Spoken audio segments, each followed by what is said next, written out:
Hello, welcome back to the channel. Today we are tearing into the front differential of my Brute Force 650. It's a 2005. On the last ride that we took the end of season there, I had noticed some oil on the trailer deck underneath the front diff, and I could move the front propeller shaft just a bit, but it was enough to actually deform the seal and cause it to leak. So that's what we're into today. Basically I went and I just bought a complete bearing and seal kit for the entire front diff, because my assumption is that pinion bearing, the big ball bearing, is on its way out. So I need to pull the whole diff to replace that. I may as well just do the whole darn thing anyways. So this is the Brute. It's sitting here right now. I got a pan under it right now, but basically first steps is get it up in the air, get it on some jack stands, and pull the front tires off. The manual says to pull the entire front fender plastics off. I'm not interested in doing that. I think I can get away with not doing that. I think I can just pull off what would be like your rad guards on the wheel wells and inside the fenders, and I think that should give us enough access.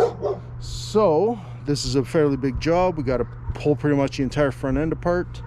Let's get into it. I'll get this thing up in the air and get the tires off it.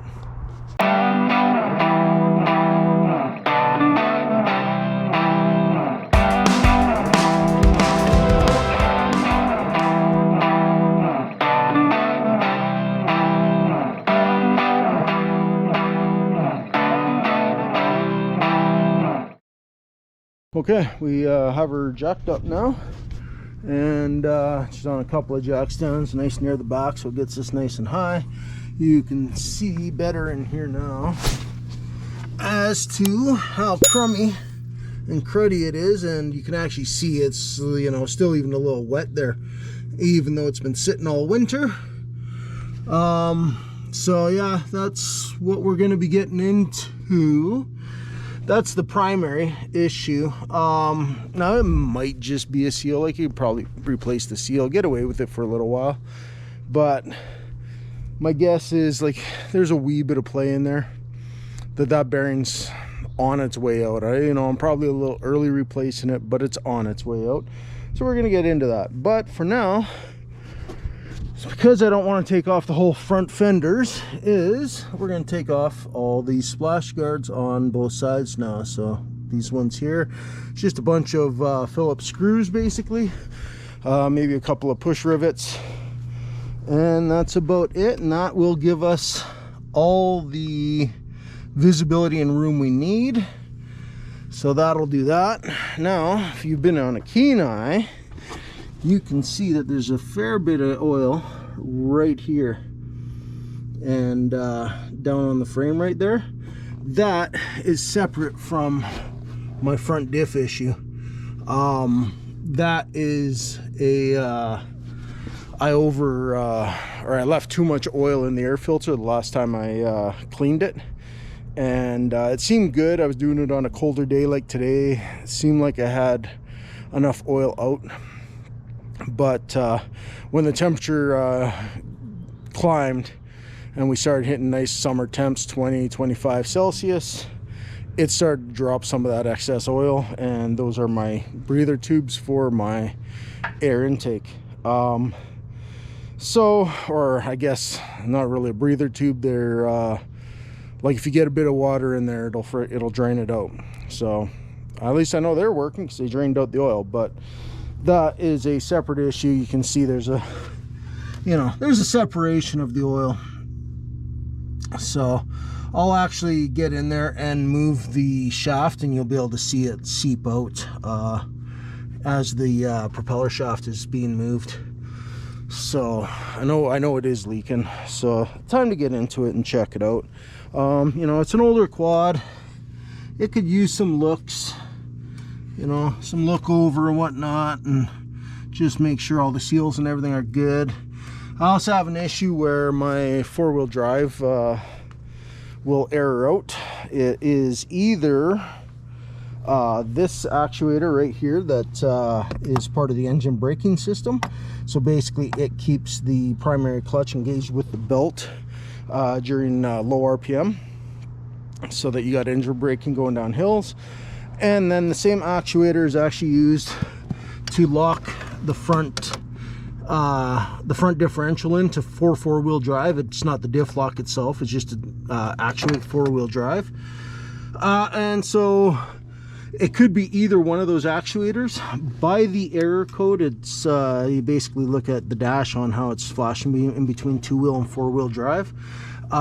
It indicates that it's this one is the one at fault. And I've gone through this other one. It seems to work really well. It's all cleaned out, it's been oiled, it's been you know, basically rebuilt. So I think the one for the engine braking is good. So this gives me another chance to get into that one and see if I can get that one all cleaned up and maybe working better, because those actuators are fairly expensive to buy. So if I can just rebuild them, put a bit of grease on them, stuff like that, clean them out, then all the better. So I'm gonna give that a go on this run as well, and we'll give all the boots and everything a good look at. I'll be checking all the bushings and everything for the A-arms, stuff like that, see if anything else needs to be replaced. So let me get into it here. I'm going to get into removing those splash guards, and then basically we need to start tearing apart the hubs and brakes and stuff like that, get those all out of the way, because we got to pull the axles and yeah, basically get farther into it.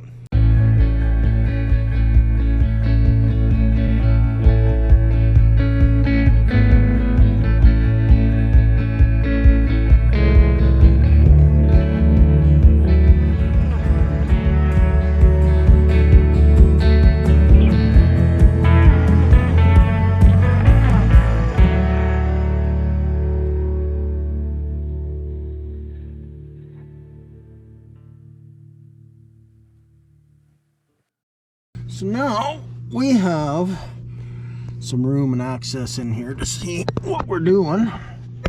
There is the propeller shaft going into the front differential, or drive shaft. I don't know, Kawasaki calls them propeller shafts. And you can see the bit of play. I can really feel it. You can see the bit of play now. Does this really need to be swapped out just yet? Potentially not, but it is causing the seal to leak, clearly, by all the goop or all the grease build up around it. Let's see here. Having a hard time positioning this camera.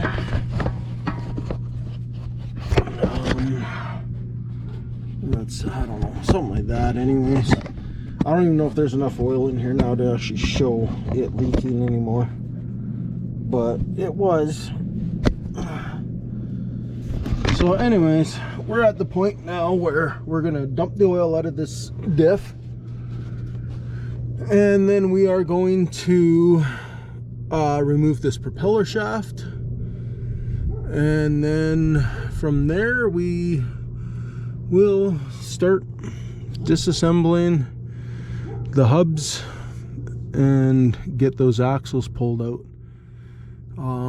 After that, then we can remove the steering arm from the diff right there, and then we can actually start looking into removing the differential itself. So that is what we'll get on to. Let's dump this diff oil first. Okay, just for ease and like get all this crud out of the skid plate, there's rocks in there, all kinds of stuff. You don't rub it against your frame or your differential or anything. So I took the skid plate off. I don't think it's absolutely necessary at all, but I did that anyways just because it could use a good clean out. And now we're crawling under the machine here, just at the front. And it was so it was 4 10 mil bolts that held that skid plate on. One here, and then 2 down here near the back here, right here, and here. You know, so 4 little 10 mils. That's easy enough. And then we got our drain plug right here for the front differential. That was accessible with the skid plate in place, but like I say, there's a lot of crud in there, and it's just a good chance to clean it out. So that is a Allen key, so I will find out which one that is and we'll get that pulled. All right, that is close but a wee bit sloppy. Let's not go with that one. So it was a 3/16. This one, oh, that one fits tighter. This is a looks like an HW5. So basically metric, as I would suspect on a Japanese quad anyways. 5mm.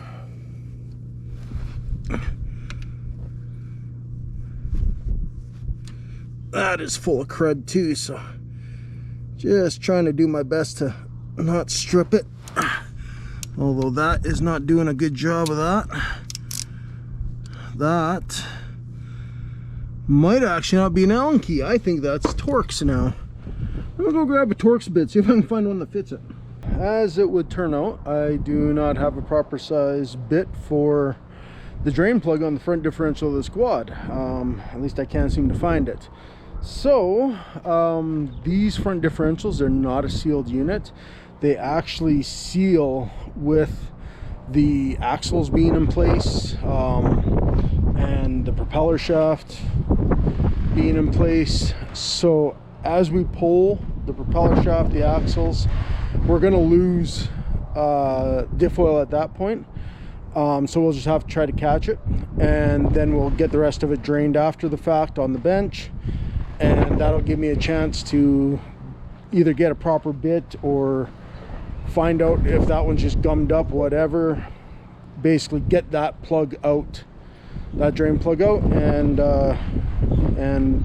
you know, replace it with a hex nut or something else. That's a little more standard, and that's about her. So right now I think we're going to go in, we're going to pull that propeller shaft down. The propeller shaft on this thing is spring loaded. So it is splined on both ends, and has a spring inside this part right. See if the camera's there yet.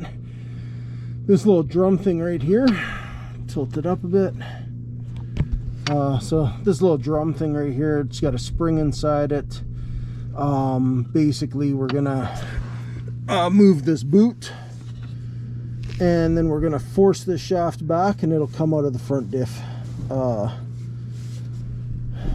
that way. And this spring's pretty strong, so you could have a fun time doing it, but there's the boots removed. So there's a spline right here that goes inside this drum part here. And so the boot for the front diff, let's pull that. It's got like rubber O-rings that hold it in place, which looks like the one for this boot right here is actually missing both of the rubber O-rings. Yeah, that's great. But the front one's got it still, so I'm just gonna get a pick in here and pull that. I don't know if you're gonna be able to see this or not on the camera. Let's see if I can get a better position myself.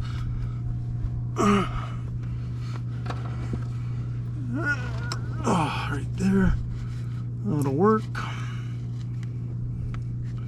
Just kind of get a pick in there, just kind of pull it back, just like that. Try not to tear it. If you do, well, then a replacement is in order. And then you can just kind of get the pick in there as well and just kind of pull this other boot back, so that exposes the front of the propeller shaft there. You can see how wet and stuff it was under there, so like the seal is clearly going, and I think the bearing is probably on its way out. Usually that's why a seal will go. I wonder if this will be a better view. Like that, hopefully. I can't see the screen to make sure, but hopefully. But yeah, basically, it's wet, it's leaking, it's seeping. If I had enough fluid in there, I'm pretty sure it would probably show a good leak like it did last season. Looks like it's been weeping all winter. Well, it's been sitting here, which again will also allow water into the diff, and you don't want that either. So that'll cause you issues, pretty big bad issues. So we don't want that. So then you just pull the shaft back, and it should be out. I can't see. I got such a bad position here for myself. Let's see if I get under this quad a little better. There we go. Alright, so it just pulls out just like that. And well, I can't really seem to move it to pull it off the quad. But we don't really need to move that more than that. That'll give us enough to get the front diff actually out of position. So you can actually see that now right there, that I got it out and I just got it down a lip bit, and it's hanging up against the lip of the front diff collar. So that's that part. Let's get on to the axles. It is getting cold. I think we got some weather rolling in, so get as far as we can with this today, and then we'll carry on tomorrow, I guess. I think it's supposed to be nicer tomorrow. So a pair of channel locks just helps pull that rubber cap off. For the cotter pin, I just grabbed one of these little pry bar things. Come with a lot of screwdriver sets. I'll just straighten that out.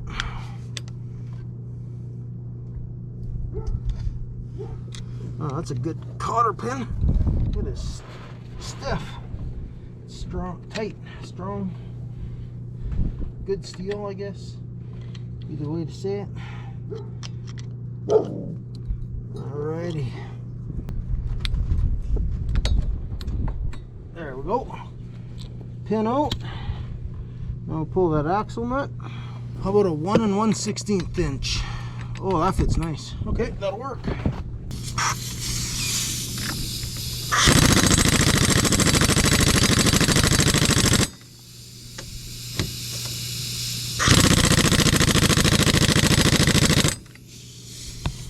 That ain't coming off. We got the lower axle, or the outer axle nuts off now. So there's that one on that side. Run over to this side. I got this one off as well. This one came off not too bad. I actually fought with the cotter pin quite a bit, and it's still in there. I ended up just spinning the nut off with cotter pin in place, or at least a fair chunk of it. These are the castle nuts here. They're a bit of a like a castle nut and a spacer and collar all in one. This one, you can see I beat the crap out of this one. I actually was using my impact on it, couldn't move it. I used a 2-foot breaker bar on it, couldn't move it. Ended up using this 2-foot breaker bar right here and this 1¼ wrench, biggest wrench I got, as a bit of extra leverage, and finally broke that one free. That was on the left hand side of the quad. The one on the right hand side of the quad, just the 2-foot breaker bar actually broke quite easily. So that was that. Now my plan is to not pull everything apart like the manual says you have to.